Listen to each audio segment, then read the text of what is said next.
अस्सलाम वालेकुम, मैं आपका फबील लाहौरी एंड दोस्तों आज मैं आपके साथ शेयर करने वाला हूं अपना एक्सपीरियंस टेक्नो कैमोन 17 को लेके, जिसको पिछले कुछ दिनों से मैं यूज़ कर रहा हूं, मतलब टेस्ट कर रहा हूं।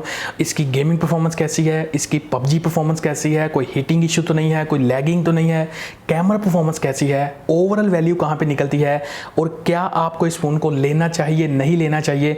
तो ये सारे वो क्वेश्चन हैं जिनका आंसर आपको इस वीडियो को देखने के बाद मिल जाएगा।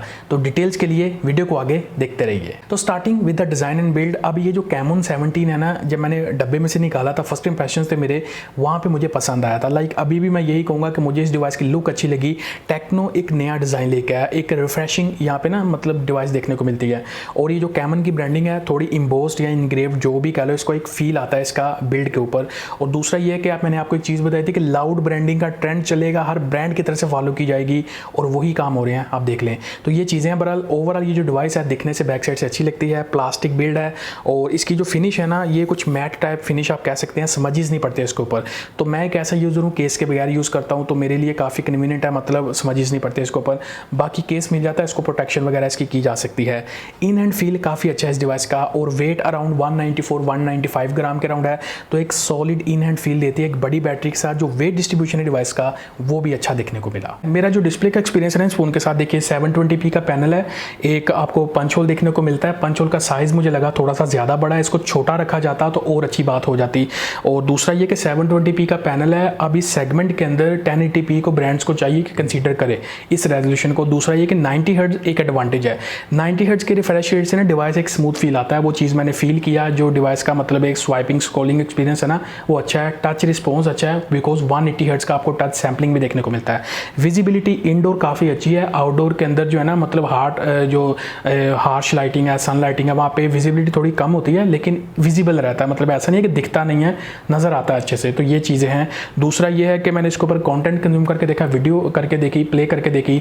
यूट्यूब की वीडियो 1080p तक जा सकते हो आप। टेक्निकली पैनल ये 720p का है, लेकिन वहाँ पे अपडेट के बाद वो यूट्यूब ने खाते खुले कर दिए थे ना, वहाँ पे 1080p का ऑप्शन आता है, आप उसको पुश कर सकते हो। तो एक क्वालिटी शिफ्ट आपको देखने को मिलता है, थोड़ा सा मतलब बेटर क्वालिटी हो जाती है। 1080p 60 fps तक की मैंने इसके ऊपर वीडियो चला के देखी, ईजिली हैंडल कर लेता है, वीविंग एंगल्स भी अच्छे हैं। तो अभी के लिए यहाँ पे मेरा जो सजेशन है कि 1080p अगर रेजोल्यूशन होता तो बेटर था, लेकिन ओवरऑल अगर मैं सम अप करूँ अपने डिस्प्ले के एक्सपीरियंस को तो काइंड ऑफ डिसेंट निकल के आया। बाकी अगर प्राइस पॉइंट के हिसाब से देखा जाए ना, तो रैम और स्टोरेज का कम्बिनेशन जो है वो एक सॉलिड कम्बिनेशन, मतलब 6GB रैम है LPDDR4X वाली। अगर मैं मल्टीटास्किंग एक्सपीरियंस की बात करूँ, रैम मैनेजमेंट एक्सपीरियंस की बात करूँ, तो बैकग्राउंड के अंदर ना कोई 7-8 एप्लीकेशंस को ओपन करके रखता है, मतलब आप जितनी मर्जी ओपन करते जाओ वो किल करता जाएगा, 7-8 को रखेगा मैक्सिमम। तो शॉर्ट टाइम के लिए जो रैम मैनेजमेंट का एक्सपीरियंस है ना, वो ठीक है, मतलब एप्लीकेशन को रीलोड नहीं करता, मैनेज कर लेता है।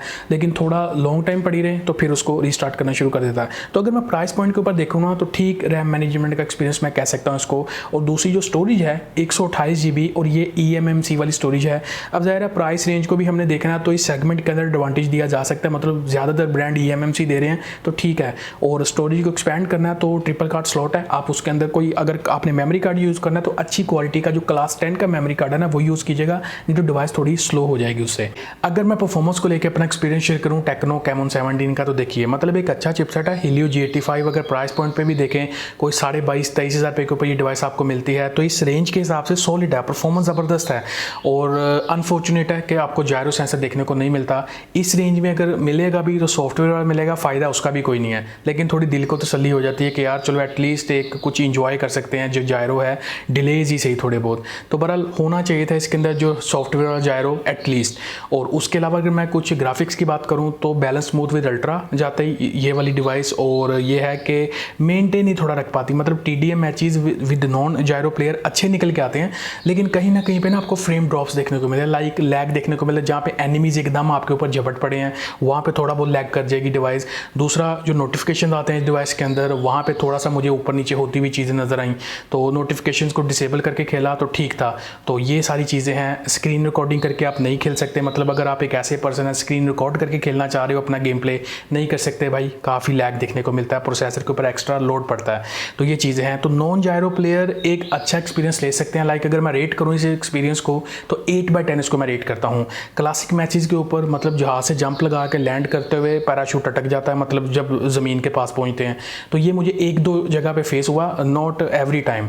तो यह है कि गेम प्ले स्टार्ट होता है तो अच्छा रहता है और कहीं ना कहीं पे जाकर आपको थोड़े बहुत फ्रेम ड्रॉप देखने को मिलते हैं। तो थोड़ी सी सी ना इनकन्सिस्टेंसी मैंने देखी यहाँ पे, कुछ अपडेट के बाद फिक्स हो जाए। और जो हीटिंग थे इसकी जब मैंने अनबॉक्स किया था तब ज़्यादा थी, एक अपडेट आई है इसको तो हीट जो है ना मैक्सिमम जा रही है तकरीबन 41-42 डिग्री के राउंड, इससे ऊपर नहीं गई। मैंने काफ़ी बैठ के इसके ऊपर गेमिंग की। अगर पंखे बंद करके गर्म इन्वायरमेंट में खेलो तो फिर तो जाएगा, तो कोई 45+ चला जाएगा। तो अभी के लिए यहाँ पे ओवर हीटिंग का कोई इशू नहीं है। तो ये चीज़ है, जो नॉन जायरो प्लेयर हैं वो स्टिल इस डिवाइस की तरफ देख सकते हैं, एक डिसेंट परफॉर्मेंस उनको मिल जाएगी। बाकी अगर आप एक ऐसे यूज़र हैं आपको गेमिंग नहीं करनी, मतलब हर बंदे को गेमिंग थोड़ी करनी होती है, day to day routine task के अंदर कोई आपका हैवी टास्क भी है तो बहुत अच्छे से परफॉर्म कर जाएगी ये डिवाइस। अगर कैमरास की बात करें तो टेक्नो कहता है कि हमने कैमन 17 के अंदर जो अपनी टाइवस कैमरा टेक्नोलॉजी है उसको इंप्लीमेंट किया है।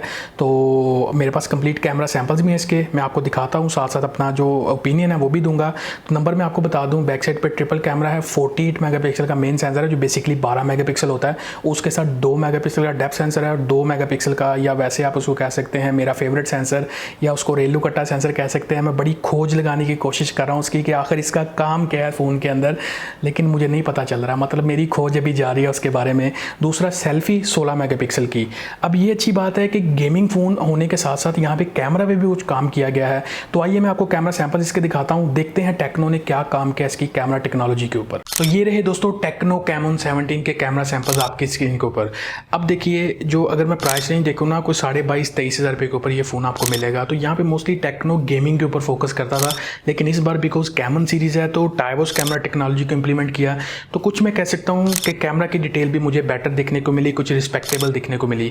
और यहाँ पे जो इसका बैक साइड से पोर्ट्रेट है वो स्पेशली मुझे बेटर परफॉर्म करता हुआ नजर आया। मतलब एज डिटेक्शन में थोड़ी बहुत हिट एंड मिस हो रही थी, लेकिन ओवरऑल जो मैं रेट करूँ क्वालिटी को, ब्लर को, डिटेल्स को, तो अच्छी निकल के आ रही थी यहाँ पे ओवरऑल। नाइट मोड के अंदर थोड़ा सा स्ट्रगल करता है बिकॉज ऑफ लो लाइट, बाकी है कि कुछ रिस्पेक्टेबल यहाँ पे डिटेल्स मिल जाती हैं आपको। कुछ अदर ऑब्जेक्ट्स के ऊपर बात करें तो अच्छी डिटेल आ जाती है। मैंने डे लाइट के अंदर काफ़ी फोटोग्राफी की तो अच्छी मिल जाती हैं। ये 3 इमेजेस हैं एक ही टाइम के ऊपर हैं। जो राइट साइड वाली है ये ब्राइटनेस को एडजस्ट करके क्लिक की है, मतलब अगर आप ब्राइटनेस को एडजस्ट करते हैं तो कुछ इस तरह की डिटेल्स आपके पास निकल आती हैं यहाँ से। और ये बैक कैमरा से कुछ वीडियो रिकॉर्डिंग है 2K के अंदर, 1080p के अंदर, डिटेल्स अच्छी हैं, स्टेबलाइजेशन नहीं है, और बुके मोड भी है, और ब्यूटी मोड के अंदर वीडियो रिकॉर्डिंग 720p के अंदर कर सकते हैं, जो एक अच्छा इंक्लूजन लगा मुझे इस रेंज के अंदर कैमराज में। और ये सारी डिटेल। और उसके बाद अगर मैं सेल्फीज़ की बात करूँ तो सेल्फी काइंड ऑफ मैं कह सकता हूँ हल्की सी सॉफ्ट नज़र आई, लेकिन डिटेल प्राइस रेंज के हिसाब से मैं उसको ठीक रेट करूँगा।